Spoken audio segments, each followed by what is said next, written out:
Wala nang atrasan sa pinakamatinding laban sa politika na nagaganap ngayon sa ating bansa.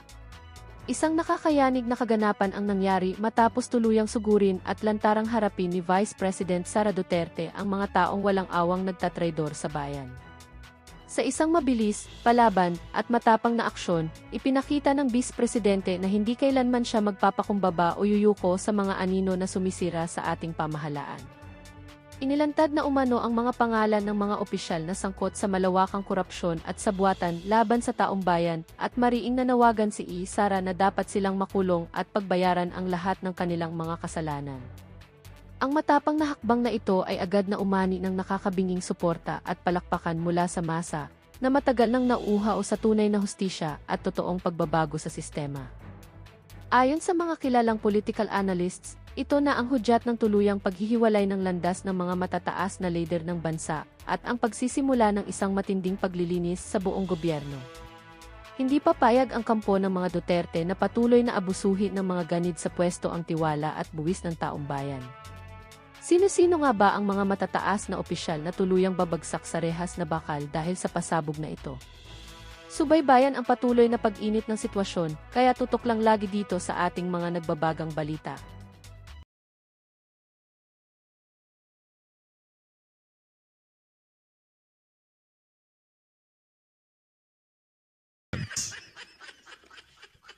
We began with the Office of the Ombudsman. Tapos sasabihin nila hindi sila bias.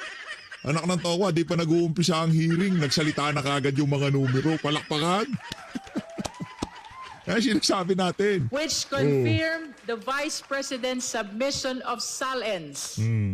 Ito yung tinatawag natin na Statement of Assets, Liabilities, and Net Worth. Kapansin-pansin na mula 2016 hanggang 2024, tumaas ang net worth ng Vice Presidente mula 34 million patungong 88 million. Ngunit kapansin-pansin din na mula 2019, zero cash o cash deposits ang idineklara. Wala kahit 5. Kaya hindi maiwasan ni Congressman Joel Chua na magsabi, di wow. Di wow.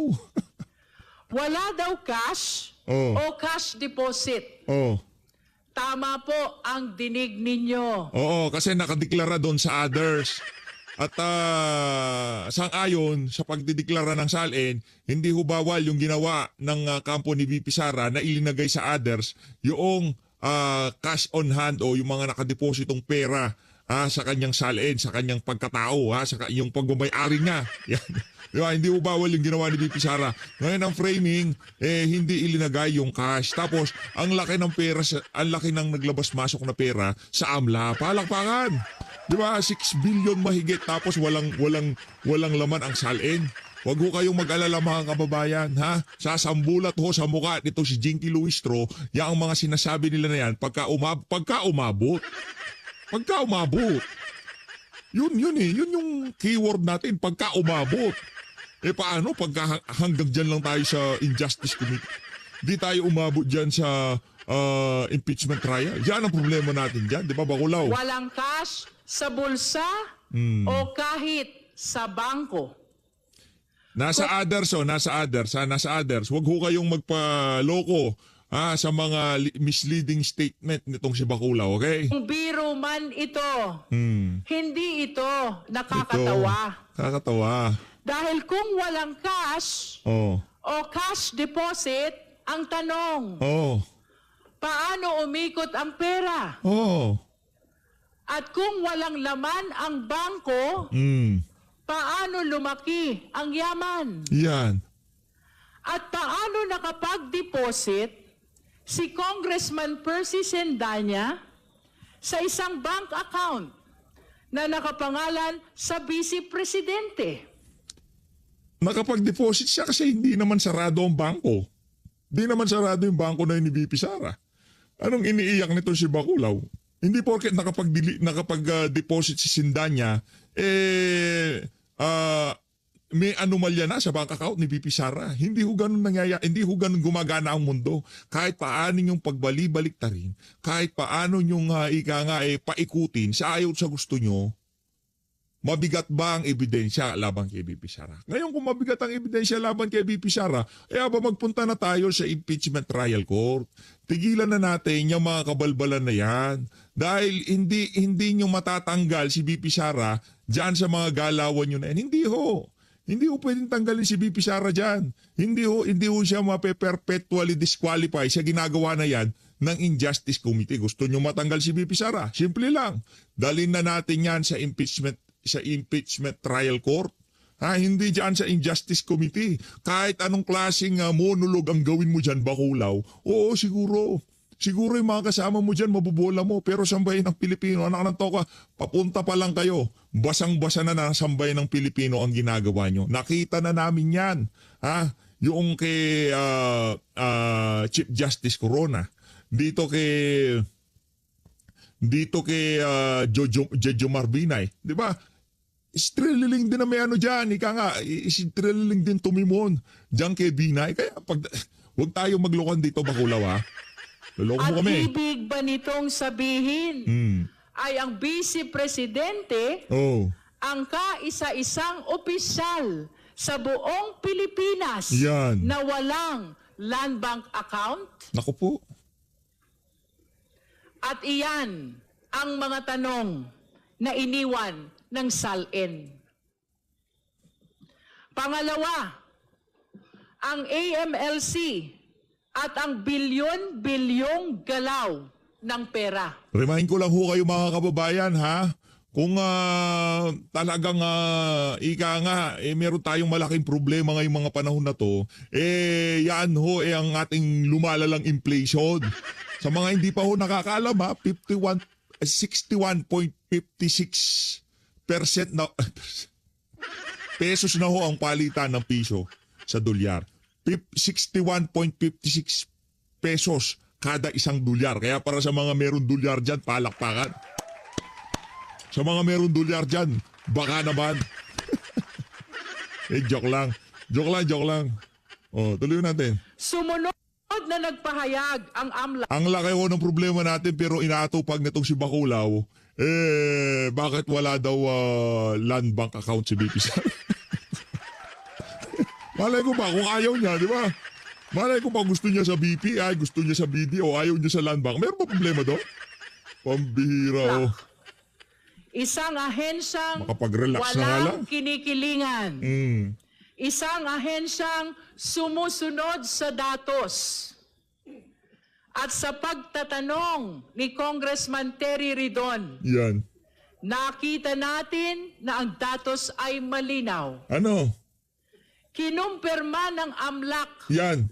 ang mahigit 630 covered transactions at 33 Nabubulol ka pa. Nabubulol ka pa, di ba?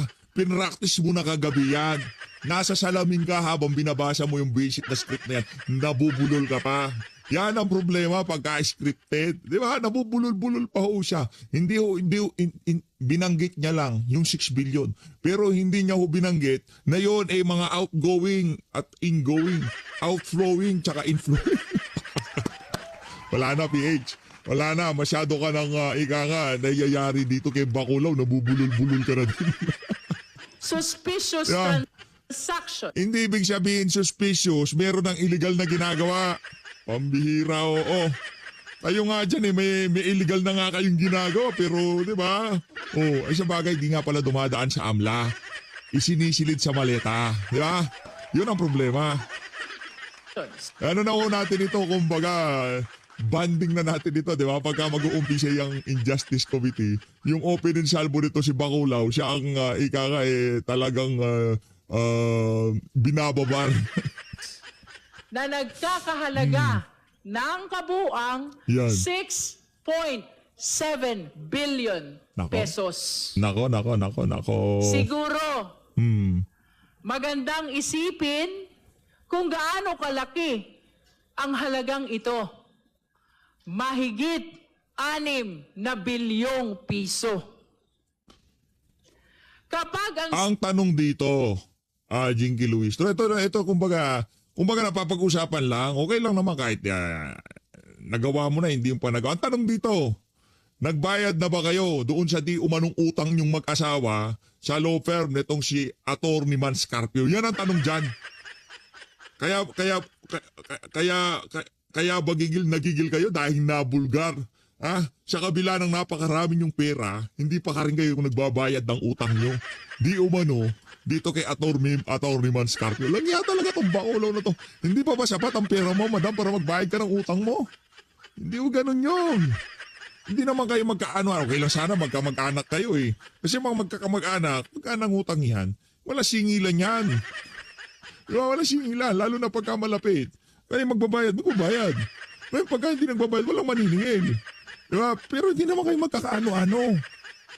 Madam, kinuha nyo di umano serbisyo nila. Pagka bumili, gumamit, o nag-arkila kayo na serbisyo, produkto, o ano pa man, magbayad kayo nung nakaayon doon sa pinag-usapan. Hindi ho ganyan. Banat kayo ng banat, baka may utang pa kayo kay Atty. Mans. Nakakaya naman, haharap siya dyan, baka dyan pa kayo sigil. SALN ay nagsabing zero cash o cash deposit. Pero ang AMLAC ay nagsabing 6.7 billion. Hindi na ito simpleng discrepancy lamang. Yan. Ano yan? O kahit ang basehan natin ay ang net worth na 88 million, napakalayo pa rin nito Yan. Layo sa pa. bilyong transaksyon na nakita ng AMLAC. Linawin nyo, doon ba sa bilyong transaksyon mula 2019? Kasi 2009 ba? 2009? 19 years yan eh. 2009. Mula 2009 hanggang ngayon. Yung transaction na yun, kahit piso lang, baka naging 1 milyon na yan. Kaya pagka sinabi nitong si Baculaw na 6 billion mahigit yan, huwag ko kayong basta-basta maniniwala. Anak ng tao, yung Baculaw na yan, manluloko yan. Ito na ang tinatawag ni Congressman Chel Jokno na smoking gun. Akala ko ba si Madriaga? Kayo pinagloloko nyo talaga sa bayan ng Pilipino. Noong una si Madriaga, smoking gun nyo. Ngayon naman, yung AMLO na. Si Raul itong mga to. Alawakan natin, from Madriaga dahil flop yung presentasyon nila kay Madriaga. Iba na ho, script nila ngayon. Ang smoking gun nila ay AMLO na. Ang bihira, oo. Ibang klase kayo dyan. Di ba kayo nahihiya sa bayan ng Pilipino? Pabago-bago kayo, puro kayo kalokohan. Nanggigigil na ako sa inyo, lalo na dito kay Baculaw. Nagbayad ka na ba ng di umanong utang mo kay Atty. Mans? Langya kayo, Sige, para. Pangatlo, ang mga paratang ni dating Senator Sonny Trillanes na nakumpirma. Ako po, nakumpirma. 10 taon. 10 taon. Ganyan katagal. Nako, tagal. Ang hinintay ni hinintay Senator Trillanes. Nako, yung delivery pa lang, alaala mo kaya, di ba? Tipong dapat sensational, dramatic, at talagang habang binabasa mo yung script na gawa ng abogado mo, tinitingnan mo yung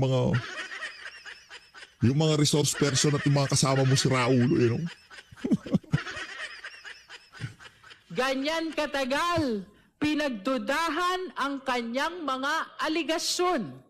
Yeah. Mga aligasyong patungkol sa mga bilyon-bilyong piso na pumasok sa mga account ng mga Duterte. Yan, Ngunit noong April 22, ang mga ito ay hinarap at nakumpirma.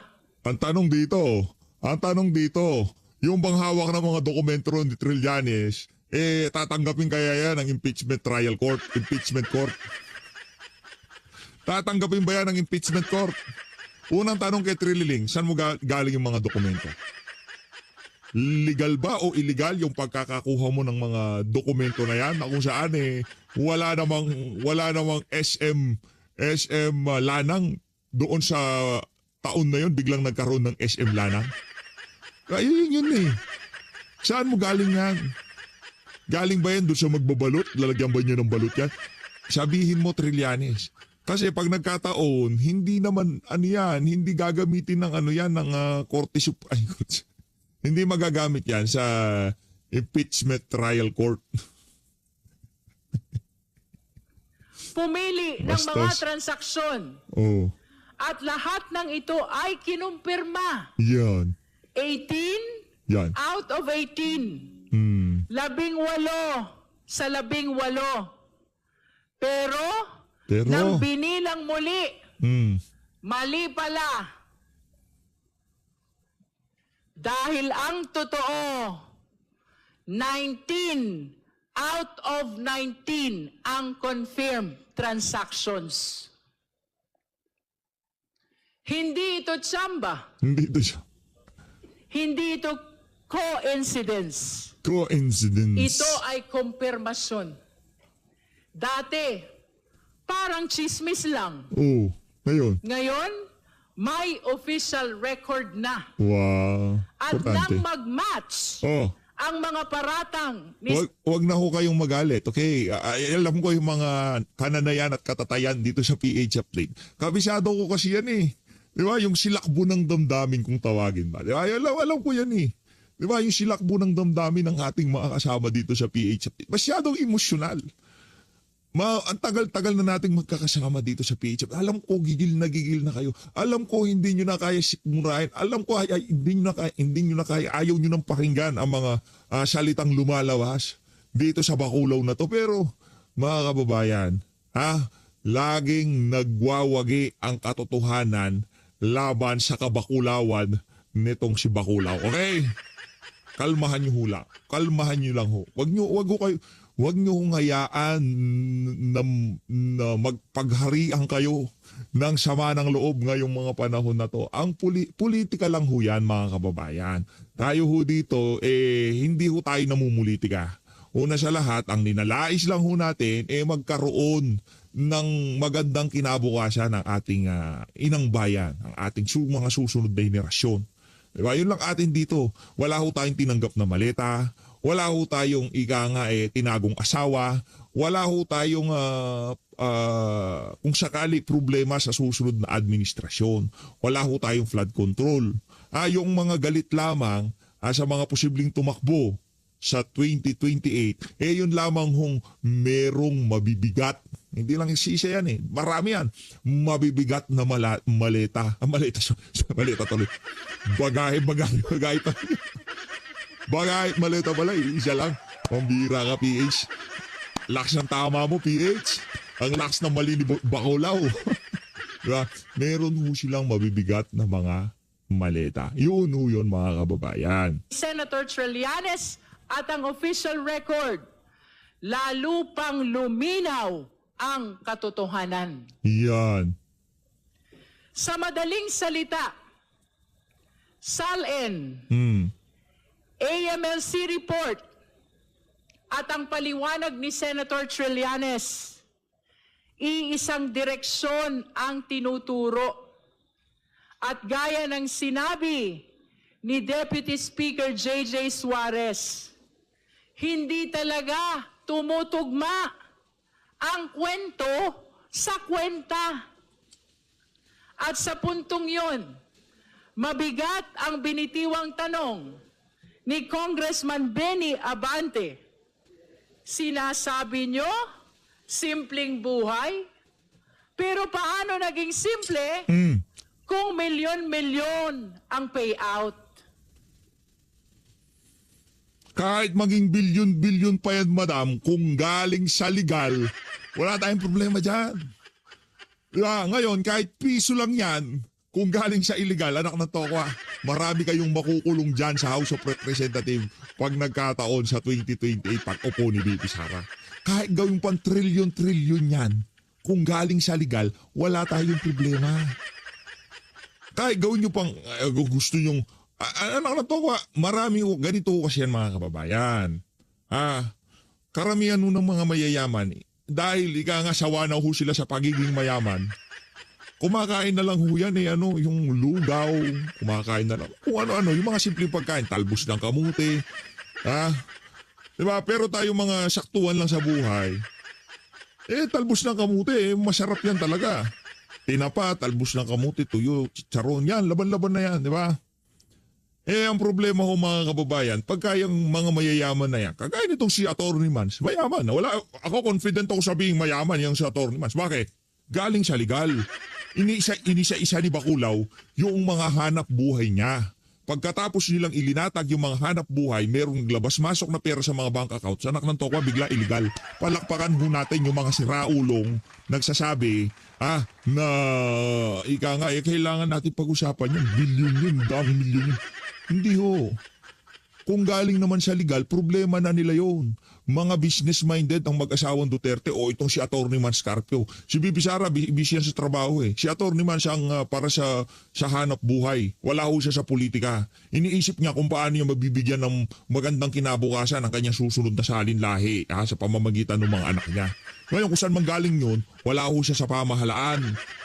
Binasa niyo ho isa-isa yung kanyang mga hanap buhay, yung kanyang mga business.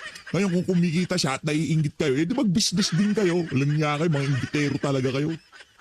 Dito sa milyon-milyong payout, may mga pangalan na nabanggit. Mga pangalang hindi basta-basta makakalimutan. Names like Michael Yang and Sammy Uy. These are not ordinary names. Lalo na dahil napakalaking pera ang pinag-uusapan. At base sa pahayag ni Senator Trillanes, merong pahiwatig na isang pattern, isang sistema. At dahil dito, dapat magkaroon pa ng mas malalim pa na investigasyon. Yan. Kailangang tukuyin ang buong lawak ng network na ito. Yan. Anak ko, hindi pa Kung tatapos to. sino ang sangkot. Yan. Paano gumalaw ang pera? Yan. Saan ito nagmula? Yan. Hindi Ano yan? In aid of legislation o in aid of 2028 presidential election? Iba ka talaga, PH. Ika nga nanonostro ho natin yan. Diba? Papunta pa lang tong si Baculaw, alam na ho natin kung anong gusto nilang mangyari dyan. Diba? Alam, kabisa. Kabisa ho natin yan. Hindi naman sa pag-ano ho, diba? Unang buka pa lang ng bunganga nito si Baculaw, alam na ho natin ibig sabihin yan. I-share nyo ho itong video na to para makita na sambay ng Pilipino kung paano man loko itong si Jinky Luistro. Di ba? ito pwedeng Pwedeng baliwalain. This warrants a separate, focused, and focus nyo. full-scale investigation. Yan. In this light, we humbly invite the attention of the AMLC, the NBI, the DOJ, and the Ombudsman. At pagkatapos ng diskusyon, Kinakaba, no? Sila ho bibitayin ngayon eh. Sila ho yung mga mailalagay sa pwesto nila sa 2020. Let's go. Tuloy nyo lang yan. tungkol sa SALN, Kaya kayo ha.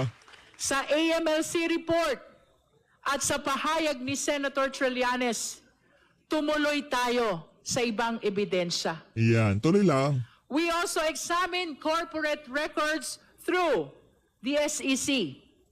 At ang bumuluga sa atin ay isang malinaw na palaisipan. Ano yung palaisipan? Nakita natin na may kumpanyang nabanggit sa SALN na hindi naman kinikilala ang Vice Presidente bilang stockholder. Nako. Napaisip tuloy tayo. Napaisip ka. Ikaw lang. Na Huwag mo baka ang ang damay. mga pangalang nakalista ay mga anino o dami lamang. Dinadamay mo ko Mayroon dyan. namang isang kumpanya na nagmamalaki ng gross income. Daang milyon. Ngunit ang profit margin ay Margie. tila nakapagtataka, Oh. less than 1%. Percent. Habang ang Anak ng Petrang Garapa. Anong klaseng pronunciation yan? Hindi ho ako ganong. Hindi ako magaling mag-English. Hindi ho tayo magaling mag-English. Pero marunong naman ho tayo makinig ng salitang English. Pambira ng percent. Walang ganun, Brad. Pambira ka, sisiraan mo na lang si BP Sara, gandahan mo na yung accent mo. Yung maiintindihan namin. ibang Bakulog kumpanya talaga. naman ay wala talagang kita at puro net losses. Sa gitna ng pagtatanong ni Congressman Lordan Suwan, nakita natin na mayroon ding isang kumpanya kung saan aktibo ang Vice Presidente bilang stockholder at board member. Kaya bumabalik ang tanong, maaari ba na maging aktibo sa negosyo ang isang nakaupong Vice Presidente? Betrayal of public trust. Maaari ba Oh. na maging public servant sa umaga Oh. at negosyante sa gabi? At pagkatapos ng mga usaping ito, dumako tayo sa kahon. Yan. Isang Yan ang gusto ko. selyado. Yan ang pinakahihintay ko. Buksan nyo yung kahon. Let's go, buksan nyo ang kahon, please. Ako nagmamakaawa ako, ha. Hindi, kakampi nyo ako dyan. Buksan nyo ang kahon. Sige na, one time, big time lang. Sige na, I dare you. I dare you, Bakulaw. Buksan mo ang kahon. Ang kahon mula sa BIR. Punong-puno ng ebidensya. Ngunit Parang sinilip mo na, alam niya ka. nananatiling sarado, Puno-puno ng ebidensya. nananatiling selyado. Nandyan daw ang mga report ng Vice Presidente sa kanyang mga kinita sa mahabang panahon. Ibig sabihin, kung hindi may paliwanag ang bilyong-bilyong transaksyon na nakita ng AMLC, nasa loob kaya ng kahon na iyan Yan. ang paliwanag? Marahil ay pwedeng pag-isipan kung ang SALN ay nagsasabing walang cash at cash deposit. Ganito na lang ho, halimbawa ako si Martin Romualdez. Nung 19 Congress, gumugusto talaga ako na ika nga ma-impeach si Sara Duterte. At alam ko na rin na hindi ako magiging presidente. Kasi hindi ako mananalo. Diba? Kung ako si Martin Romualdez, alam ko na talo ako. Diba? Wala akong boto. Galit sa akin ang sambahin ng Pilipino. Doon sa kababuyan na ginawa ko, doon sa Tuadcom, diba? Paninira kay VP Sara, pagbanat kay dating Pangulong Rodrigo Duterte. Alam na sambahin ng Pilipino, galit ang sambahin. Ngayon kung ako si Martin Romualdez at kung ako man ang may kumpas nito, sa tingin ko wala nang control dito si Tamba. Tapos na si Tamba dito sa ano na to. Kumbaga meron na nagtuloy dito sa hearing na to. Kaya mga kababayan, doon sa mga nagsasabi na prerogative yan ng House of Representatives, sa kanila yan, wala kami kinalaman dyan. Especially ang Malacanang, nako, linuloko ho kayo. Sa tingin ho natin ngayong mga panahon na to, ang nagtutuloy na sa naumpisahan nitong si Tamba, walang iba, kundi ang Malacanang. Malacanang na ho yan mga kababayan. Kasi wala na ho sa interest ni Martin Romualdez. Oo, kahit naman anong mangyari, tatamaan niya si Martin Romualdez pag naging presidente si VP Sara.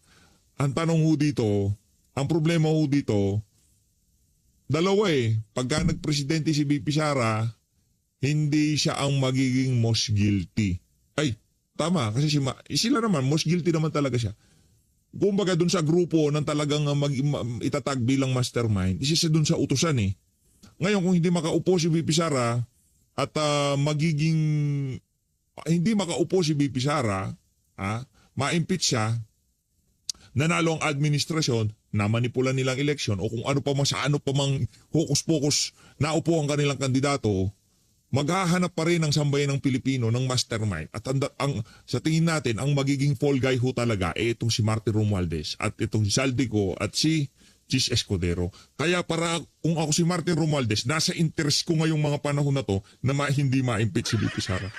Lupit mo mag-analyze sa PH. Yun ang pinakamalupit na pag-aanalisa mo sa napakatagal na panahon. Walang pangan. Diba? Kaya kung ako si Martin Romualdez, ngayong mga panahon na to, gagawin ko ang lahat ng aking makakaya para hindi ma-impeach si VP Sara. Let's go. Diba? Yun eh. Diba? Kasi pagka na-impeach si VP Sara at naghanap ng mastermind na sambay ng Pilipino dito sa issue na to, at maghahanap sila. Naupo yung bata ni Marcos Jr. At ang gustong gawing fall guy ay si Martin Romualdez, si Jesus Escudero at si Zaldico. Yayariw si Tamba dyan. Kaya kung ako kay Tamba, huwag niyang hayaang ma-impeach si VP Sara. Para ang mastermind, hindi siya. Di ba? Iba ka talaga. Mag-subscribe na ho kayo kung gusto nyo ho makarinig na malupit ang pag-aanalisa. Dito ho kayo. Sa PH update ho kayo. Diba? Wala na ho kayong ibang pupuntahan. Kompleto si Ricardo Sutan. At 88 million ang laman ng kabuang net worth. Paano ito itatapat sa report ng AMLC na nagpapakita ng mga transaksyon na umaabot sa bilyon-bilyong piso? Yun. At kung ang negosyo ay lugi, ayon sa SEC, at ang sahod bilang vice mayor, mayor, at vice presidente ay hindi naman aabot sa 100 milyon, saan? Saan ang galing ang bilyon-bilyong transaksyon? Ang tanong, mga iginagalang na mambabatas, mga minamahal nating kababayan. Saan galing? Yung 1,000 magiging 1,000,000 dyan sa AMLA na yan. Ganito ko kasimple yan. Yung 1,000 nagpalitan kasi maliit lang 1,000. Kunyari, ilbaw 1,000 lang. Tirinansak yun ng 100 beses. Ay 100 beses pa lang ho yan. Yung 1,000 kasi ano yun eh. Napaka-negosyante yung si Atty. Mans eh.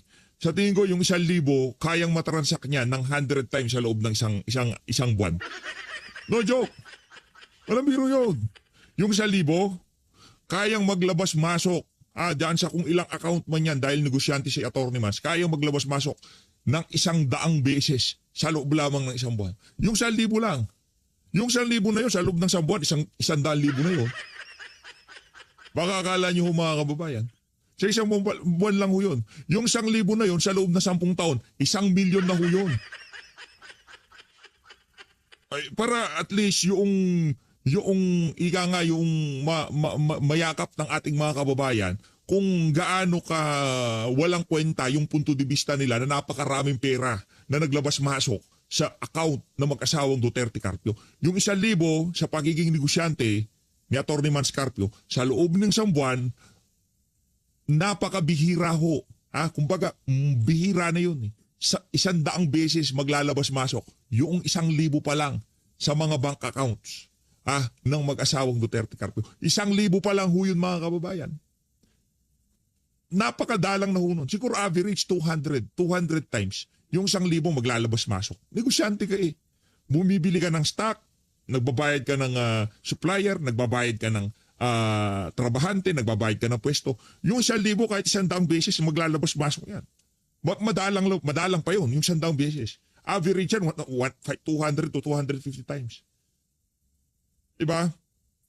Sa isang buwan, kung doon sa average na 200, yung 1,000, 200,000 ho ang bilang ng AMLA dyan. Kaya pagka naniwala kayo sa sinasabi na ni Baculaw, para din ho kayo